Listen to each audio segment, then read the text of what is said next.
বিরোধিতা করেছে। তার অর্থ এই না যে তারা যুদ্ধ অপরাধ করেছে। যুদ্ধ অপরাধের সহযোগী হিসেবে আমরা দেখেছি কিভাবে আন্তর্জাতিক অপরাধ ট্রাইব্যুনালকে মিসইউজ করে, মিসহ্যান্ডেল করে জোরপূর্বক রায় দেওয়া হয়েছে। এবং সেটার ওই যে আমি ওই স্কাইপে কেলেঙ্কারি এগুলো সব আমি নাই আলাপ করলাম। তারা তো নাই, চলে গেছে। তারা সিস্টেমের কারণে হয়তো নিয়েছে কি নেয় নাই আমি জানি না। বাট আমার প্রশ্ন হচ্ছে একটা সিস্টেম ছিল আমরা চেঞ্জ করতে বাট এমনও হইতে পারে তাদের তো এর আগে তো তাদের অঙ্গীকার ছিল না, এখন যেরকম এক্স্যাক্টলি অঙ্গীকার ছিল না, বা তারা রিয়েলাইজ করে নাই যে এটা একটা জনগণের উপরে একটা চাপ, জনগণের উপরে অত্যাচার হবে না। ভবিষ্যতে এমপি সাহেবরা যে এলাকায় চাঁদাবাজি করবে না, দুর্নীতি করবে না, আমি যদি না করি আমি করতেও দিব না, আমি টাকা নিব না, আমি কাউকে নিতেও দেব না। এই কালচারটা কিন্তু আমাদের শুরু হওয়া প্রয়োজন। আমি শুরু করতে চাই যে দ্বিতীয় বিশ্বযুদ্ধের সময় জাপানে নিউক্লিয়ার বোমা ফেলেছিল আমেরিকা, কিন্তু তারপরে আমরা কি দেখলাম? ভিয়েতনামে দেখলাম মার্কিন যুক্তরাষ্ট্র দীর্ঘ সময় ধরে যুদ্ধ করলো, তারা এখন আমেরিকার সব থেকে বড় বিজনেস পার্টনার। আমরা কিন্তু এখনো সবসময় কাউকে যদি আমরা ছোট করতে চাই তখন তার 14 জেনারেশন পিছনে যাই, আর যখন ভুলে যেতে চাই তখন বলি সামনে যাই, পিছন সব ভুলে যাই। আমরা মনে হচ্ছে যেন জামাতকে একতরফা ভাবে আমরা শুধু পিছনটা নিয়ে কথা বলি, যেটা তাদের পূর্ব জন্মের কথা। সেটা কিন্তু পূর্ব পাকিস্তান বা পাকিস্তান জামাত ইসলাম ছিল।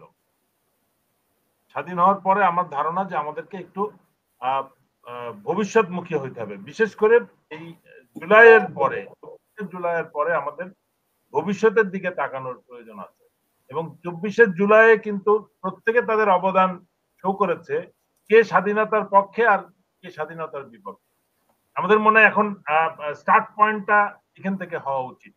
আমি এটা জনগণের কাছে দাবি করব যে আমাদের স্টার্ট পয়েন্ট একটা 71কে আমি আন্ডারমাইন করছি না, কিন্তু এটা 71-এর পরে প্রত্যেকেরই অবদান আমাদের রেকর্ডে আছে।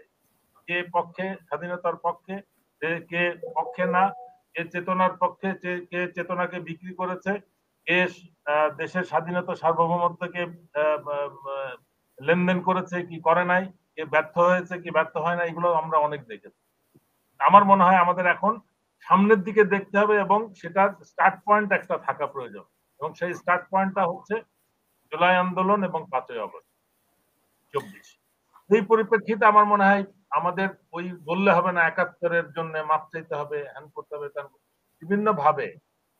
একটা বিষয় আমি এর আগেও হয়তো আপনার চ্যানেলে বলেছি, 71-এর যুদ্ধ অপরাধী, যদি আমি কারো পক্ষে বলছি না, নিউট্রাল পয়েন্ট অফ ভিউ থেকে বলছি, যুদ্ধ অপরাধ করেছিল কারা? নিশ্চয়ই পাকিস্তান আর্মি বা সশস্ত্র বাহিনী। যুদ্ধ অপরাধের সহযোগী ছিল রাজনৈতিক দল, তারা রাজনৈতিকভাবে বিরোধিতা করেছে। তার অর্থ এই না যে তারা যুদ্ধ অপরাধ করেছে। যুদ্ধ অপরাধের সহযোগী হিসেবে আমরা দেখেছি কিভাবে আন্তর্জাতিক অপরাধ ট্রাইব্যুনালকে মিসইউজ করে, মিসহ্যান্ডেল করে জোরপূর্বক রায় দেওয়া হয়েছে। এবং সেটার ওই যে আমি ওই স্কাইপে কেলেঙ্কারি এগুলো সব আমি নাই আলাপ করলাম। বাট এই বিষয়গুলোকে আমাদের নজরে আনতে হবে যে আমরা যখন কাউকে যুদ্ধাপরাধী বানাইতে পারি নাই তখন একটা নাম দিয়েছি আন্তর্জাতিক ট্রাইব্যুনাল, তারপরে জোর করে নামের কাছাকাছি এমন কাউকে রাজাকার বানিয়েছি, তারপরে তাকে মৃত্যুদণ্ড দিয়েছি। এই জিনিসগুলোর এই কালচারটা আমার মনে হয় আমাদের এখন চেঞ্জ করার টাইম হয়েছে। এবং এতদিন তারা স্বাধীনতার চেতনা ধারী ছিল বা চেতনা বিক্রেতা ছিল, তারাই তো এই 24-এর 5ই আগস্টে প্রমাণিত যারা দেশের স্বাধীনতা সার্বভৌমত্বকে ভুলুণ্ঠিত করেছে। সুতরাং এখন আমাদের আর পিছনের ওইগুলো নিয়ে আলাপের মনে হয় সুযোগ নেই। এই 24 তারিখের পরের থেকে আমরা এই বিষয়টা এবং সামনের দিকে আগাবো মনে করি সেই বিষয়টা। এবং আমার শহীদ খান সাহেব যেটা বললেন যে জামাত তো এর আগেও নিয়েছে পার্লামেন্টে, একটা সিস্টেম ছিল, সেটার নেগেটিভ এফেক্ট জাতি ভোগ করেছে। যে এমপিদের বিভিন্ন সুযোগ সুবিধা দেওয়ার পরিপ্রেক্ষিতে তারা কি হয়েছে, এলাকার এক একটা মানে কি বলা যায়, একটা মাফিয়া হয়ে গেছে। এমপিদের কাজ হচ্ছে যে আইন প্রণয়ন করা।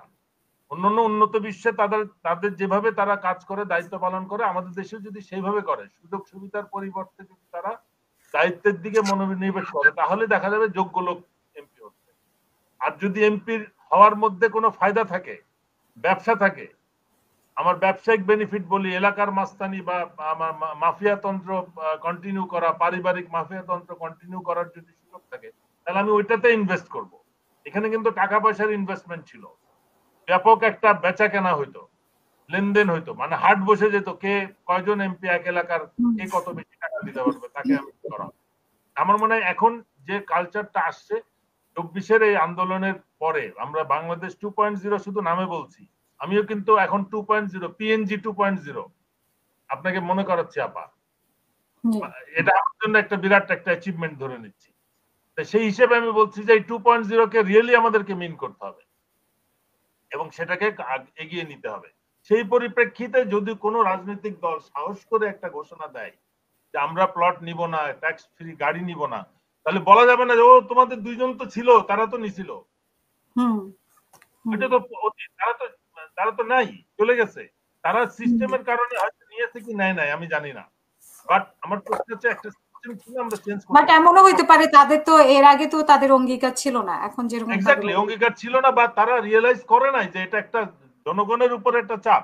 আমার তো 1 টাকাও ট্যাক্স মাফ হয় না কোথাও, সেখানে আমি কেন আমি যাকে নিয়োগ দিচ্ছি আমাকে সার্ভিস দেওয়ার জন্য, সে কেন ট্যাক্স ফ্রি গাড়ি প্লট পাবে? তার জন্য আমার কেন তুমি অ্যাকোয়ার করে বেশি দামে কিনে তাকে প্লট দিতে হবে? এবং এই জিনিসগুলো, আমার কথা হচ্ছে এই জিনিসগুলো আমাদের আস্তে আস্তে পরিবর্তন আনতে হবে রাজনৈতিক কালচারে। এবং শুধু এটা না, এই যে দুর্নীতির ব্যাপারে যে কথাগুলো বলছে, আমার কথা আমরা সব থেকে বেশি আশা করেছিলাম যে বড় সব দলগুলো হয়তো একই ভাষায় কথা বলবে জুলাইয়ের পরে, অগস্টের পরে, 5ই অগস্টের পরে, কিন্তু আমরা সেই জিনিসটা মিসিং দেখতেছিলাম।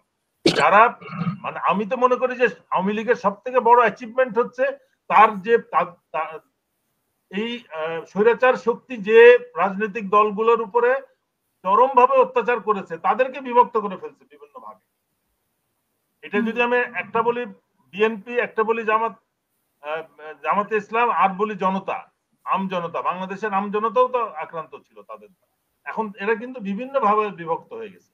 আমরা এনসিপি বলতেছি, বিএনপি বলতেছি, জামাত বলতেছি, একজন আমরা এক একজনের প্রতিপক্ষ।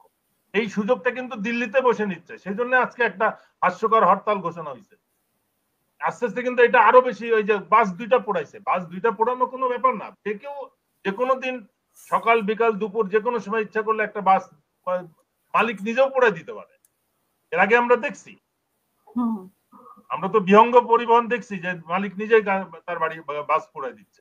এই জিনিসগুলো আমাদের খেয়াল রাখতে হবে যে আমরা কি চাচ্ছি, ভবিষ্যতে কোন দিকে নিয়ে যেতে চাই, আবার কি সেই পুরনো রাজনৈতিক কালচারে ফেরত যেতে চাই, নাকি নতুন কিছু দিতে চাই।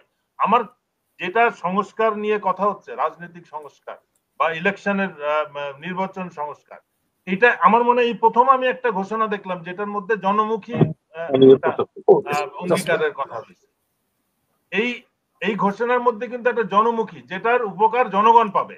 জনগণকে ট্যাক্স, জনগণের ট্যাক্সটা অকাজে ব্যবহার হবে না, জনগণের উপরে অত্যাচার হবে না, ভবিষ্যতে এমপি সাহেবরা যে এলাকায় দান্দাবাজি করবে না, দুর্নীতি করবে না, আমি যদি না করি আমি করতেও দিব না, আমি টাকা নিব না, আমি কাউকে নিতেও দেব না। এই কালচারটা কিন্তু আমাদের শুরু হওয়া প্রয়োজন। এই জিনিসটা, এই পরিপ্রেক্ষিতে আমার মনে হয় একটা ঘোষণা হয়ে গেছে, এখন অন্য দলকেও কিন্তু বলতে হবে তারা একমত কি দ্বিমত, বা তারা কিভাবে এই পদ্ধতিটাকে আগিয়ে নিয়ে যাবে। ধন্যবাদ। আপনার কাছে আরেকটা বিষয় জানার ছিল, সেটা হচ্ছে যে এতদিন পরে জামাত এত বড় একটা সমাবেশ করলো, সেই সমাবেশে আসলে মানুষ কি বার্তা পেল বা জামাত কি বার্তা দিল বলে মনে করেন? আমি যেটা লক্ষ্য করেছি সেটা হচ্ছে যে জামাত এর আগে যতগুলো প্রোগ্রাম করেছে সেটাতে দলীয় কর্মীরাই বেশি ছিল, বাট এবার কিন্তু বাংলাদেশের আম জনতা অনেক অংশগ্রহণ করেছে, এবং সেটার বাস্তব পরিস্থিতি যেটা ছিল, সব থেকে আমার কাছে যেটা লক্ষণীয় মনে হয়েছে, how the whole programme was manage. সারা দেশ থেকে লোকগুলোকে নিয়ে এসে কিন্তু ঢাকা শহরে মানে পঙ্গপালের মধ্যে তারা মতো ছেড়ে দেয় নাই, যেটা আমরা অনেক প্রোগ্রামের সময় দেখছি।